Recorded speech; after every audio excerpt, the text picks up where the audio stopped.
సంక్రాంతి వచ్చిందంటే మావా నాటుకోడి ఉండాల్సిందే. నాటుకోడితో పాటు నాటుకోడి పలావ్ కూడా ఉంటే ఎలా ఉంటుంది? అయితే ఈసారి సంక్రాంతి చూడండి ఎంత దరిద్రంగా వచ్చిందో. శుక్రవారం, లక్షవారం, శనివారం, అబ్బబ్బబ్బబ్బా! ఏమన్నా వారాలా? నేను అసలే నాన్ వెజ్ శుక్రవారం, శనివారం తినను. ఇదేమో అప్పుడే వచ్చాయి. సరే ఏం చేద్దాంలే అని చెప్పేసి శుక్రవారం కనుమ రోజు కోడి పందాలకైతే వెళ్ళిన తర్వాత అక్కడ ఒక కోడిపుంజం చూసా. చూసిన తర్వాత ఎలా అయినా తినాలి అని అనిపించింది. చాలామంది పందెం ఆడడానికి వెళ్తారు, బట్ మనం అయితే ఆ లెగ్ పీసులు చూసి లెగ్ తిందామని వెళ్తాం అనమాట. అయితే మొత్తానికి రేట్ అడిగితే బొబ్బబ్బో ఒకడేమో 4,000 అంటాడు, ఒకడేమో 3,000 అంటాడు. ఏందిరా బాబు, కేజీ మటనే 1,000 రూపాయలు అనుకుంటే వీడు 3 కేజీలు తగ్గట్టు చెప్తున్నాడు రేట్ అని చెప్పేసి, సరే అని మనకు తెలిసిన వాళ్ళని ఒకరిని అడిగితే 2,000కి సెట్ అయింది ఫైనల్గా.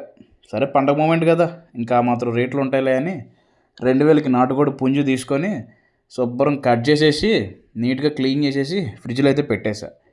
పెట్టిన మాంసాన్ని ఆదివారం తీసి శుభ్రం మళ్ళీ కడిగేసి నీట్గా కూర వండుకొని నాటుకోడి పలావ్ వేసుకొని రెండు కలుపుకొని జాయింట్ తింటే ఉంది మా టేస్ట్. బాబ్బా మామూలుగా లేదు. మీరు కూడా నాటుకోడి ఉంటే ఒక్కసారి ట్రై చేయండి, అంటే జీవితంలో మర్చిపోరు. ఇలాంటి మరెన్నో వీడియోస్ మీకు రావాలంటే సబ్స్క్రైబ్ చేయడం మాత్రం మర్చిపోకండి మామ.